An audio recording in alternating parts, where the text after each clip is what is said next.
What key legal and regulatory considerations should entrepreneurs prioritize early on, depending on their industry and locations?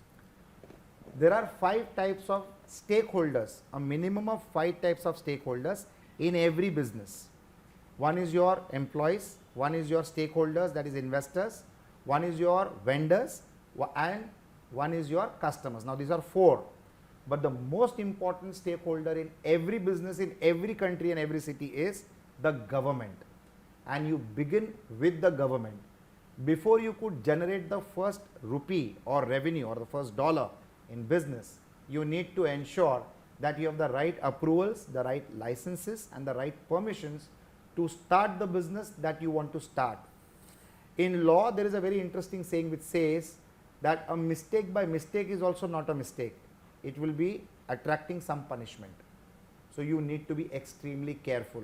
Whether it is your tax authorities, whether it is your municipal authorities, whether it is your development authorities, the nature of your business will define the amount of approvals and permissions that you need.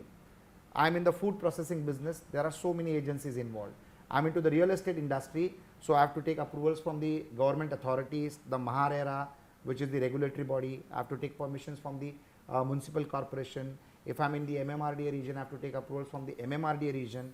If I am in the collector's region, I have to take permission from the collector's region. If I am operating a restaurant as a business, there are so many other agencies connected to taking licenses before I start doing the restaurant business.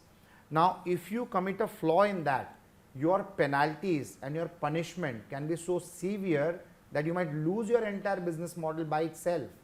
So you cannot take the risk of risking the future of so many people associated with you.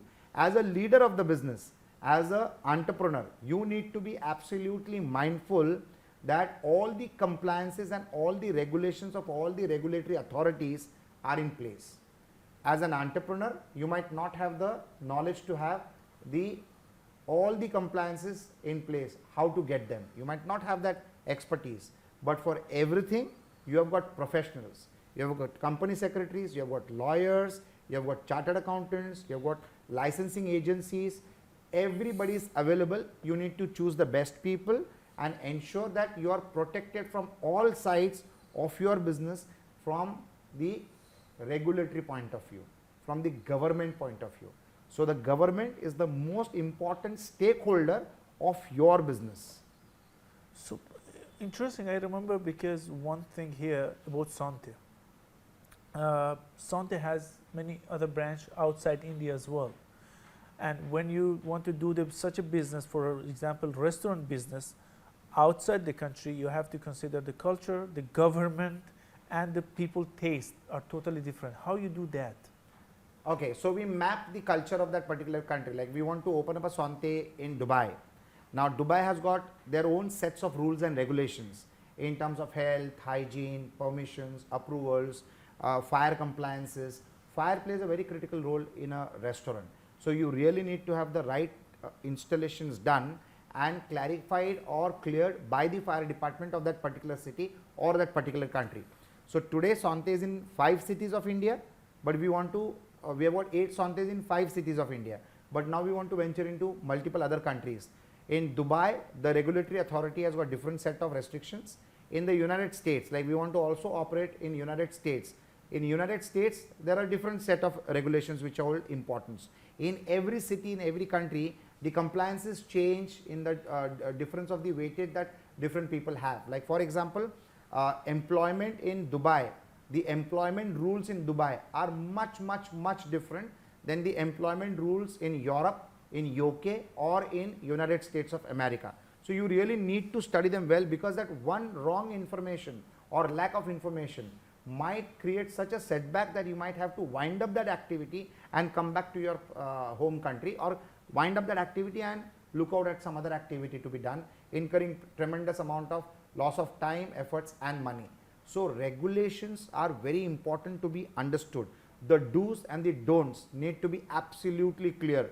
So when I say an entrepreneur needs to study that business model in a maximum period of 90 days from the day he wants to start that particular business, also the element which comes into that deep study is the rules, regulations and the regulatory requirements. you cannot commit a mistake even by mistake. You're an entrepreneur. You're not a small child anymore. So nobody is going to forgive a mistake that you might commit, especially the government. Now, this is done purely with the interest of your customer, with the interest of your consumer. Today, when I become an entrepreneur, my customer is at the mercy of the decisions that I have taken. The compliances, if not done right, might harm my customer and my consumer. The same amount of protection comes to me when I become a customer to some other enterprise which has got all the compliances in place. If they don't have all the compliances in place and if something goes wrong, then as a customer I would suffer. So compliances is good for every business enterprise, and do not take any shortcuts. If you take a shortcut, you will not be there in the long term. So that's my advice to entrepreneurs wherever I meet them, whenever I meet them, and whenever I interact with people on the regulatory topic. Thank you, sir.